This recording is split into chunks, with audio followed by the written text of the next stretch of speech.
Hey there. So this is the motherboard that I was going to be using in that small case build.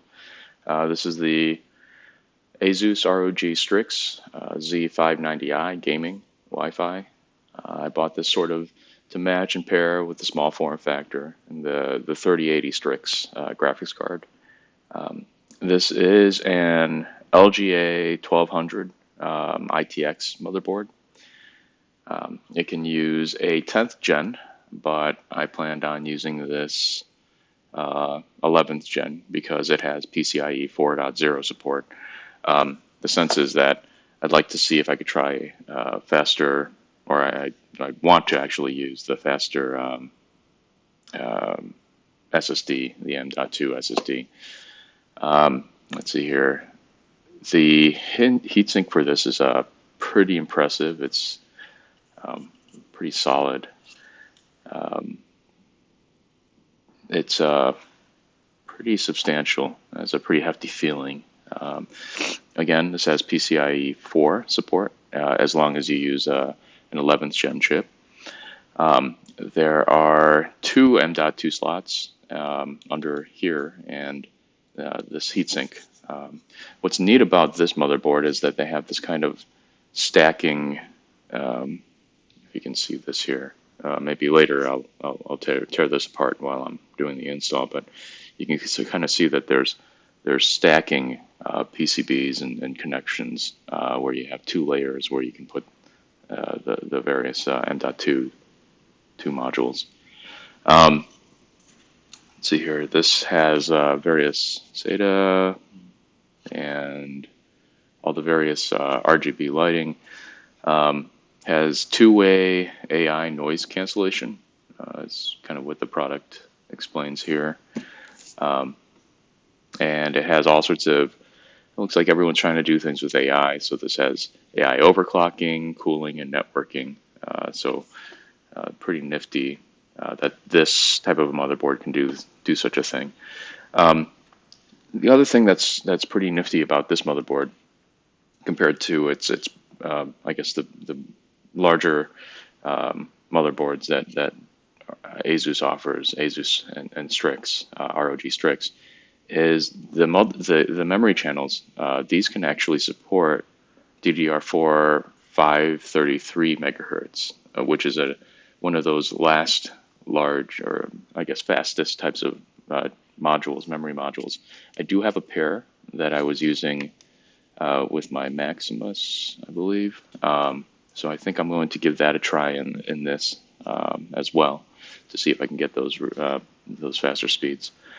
Here's the rear I/O. I'll probably end up kind of maybe, let's see here, maybe show maybe some sort of thing later.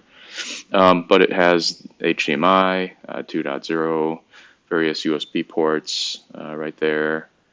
It has the BIOS flashback. What's nifty here is you can put a USB stick, and without a CPU or memory modules, just some power, you can actually perform this update, this flashback that they have. Has two USB 3.2 Gen Type Cs, one right here and one right here. But this bottom one is a Thunderbolt 4 USB Type C. So that's pretty nifty there. It has built-in Wi-Fi, and it's the newer 6E from Intel, as well as a wired 2.5 gigabit Ethernet. That's right over here, and then the various plugins for audio and such down there. Now the nifty thing about this motherboard is kind of all the extra components, the actual hardware that's on the motherboard. It has the 8 plus 2 power stages, the MOSFETs, and what's nifty about this motherboard is you can't really see them here, but there they are right there, and then they're also over here. You can't really see them too well, but they're covered by the heat sinks to kind of draw away the heat from the power being channeled into the CPU. And then there is I guess the So I guess all the MOSFETs are covered with this massive heatsink to kind of draw out the heat.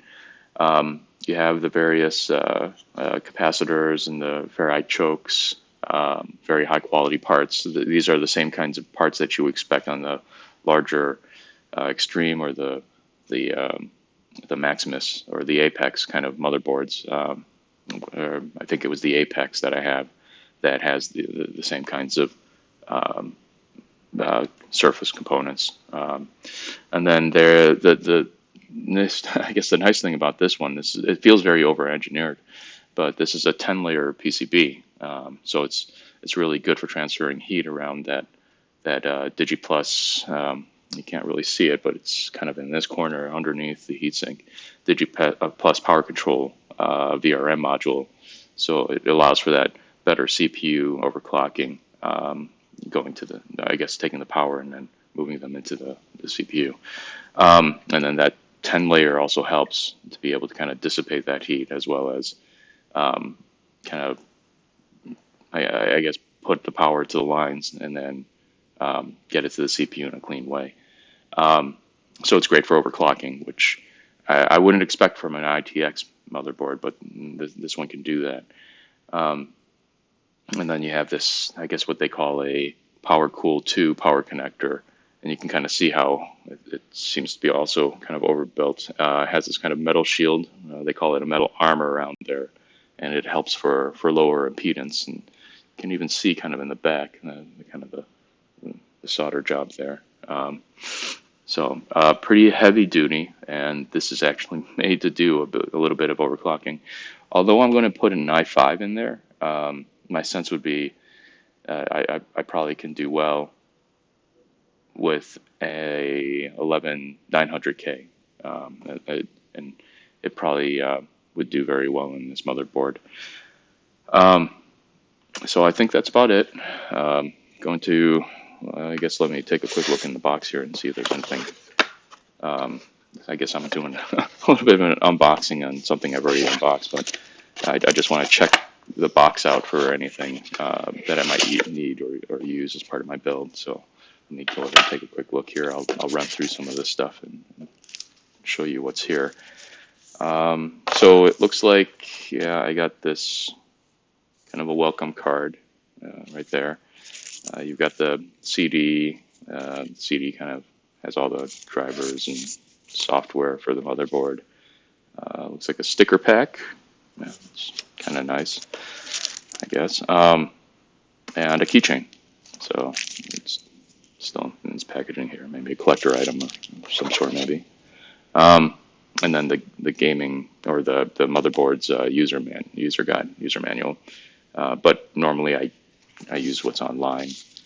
I don't think I have anything. Yeah, nothing kind of nested in there. So let's put that stuff back in the box. So that's kind of at the bottom there. This is kind of where the motherboard was sitting initially. So this was kind of in there. Let's see, what does it come with? It has, looks like some sort of a cable here. Yeah, this is an extension cable for kind of all the front panel items.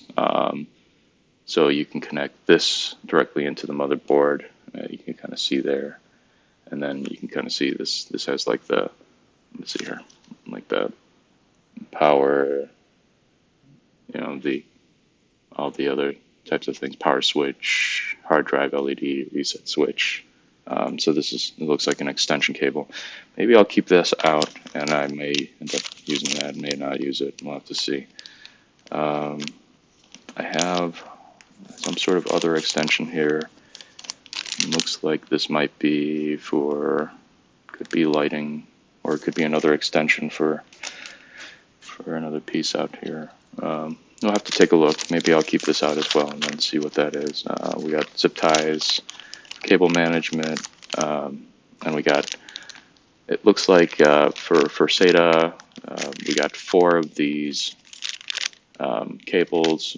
2 of them are angled and 2 of them are straight. So I'll just throw those in the box. If I need them, I don't plan on using any sort of SATA connection, but if I do later, I'll probably pull those out and see if I can connect them there. Oh, one more thing to mention is this thing on the side. So this is their Wi-Fi, the Wi-Fi antenna. So this kind of comes in the box, and these screw right here to kind of extend the range. You can kind of see that right there. Yeah. And then let's see. Looks like there are some little. Yeah, this is the small screws that are used for the M.2 mounting. Looks like they've got the stud there for going into the motherboard, and then the screw that kind of goes into that stud. Yeah, so this was, I guess, the packaging that came for the antenna, and I don't know what all this other packaging was, but I'm guessing it was something that related to kind of packaging the motherboard. So I'll just throw that back in here, kind of keep these out. Maybe I'll open this and take a look and see what this thing is. Not really sure what that is, but the sense was that it's some sort of an extension cable. And I'll look at this a little bit more. See what this one's for. And I'll keep the other extension cable out there because I may end up using that. So that's pretty much what's in the box, and I think that's it. So that's the motherboard. Kind of you can see it right there. I'm gonna put this into that other case, the small form factor case that I have. All right, thanks. Peace out.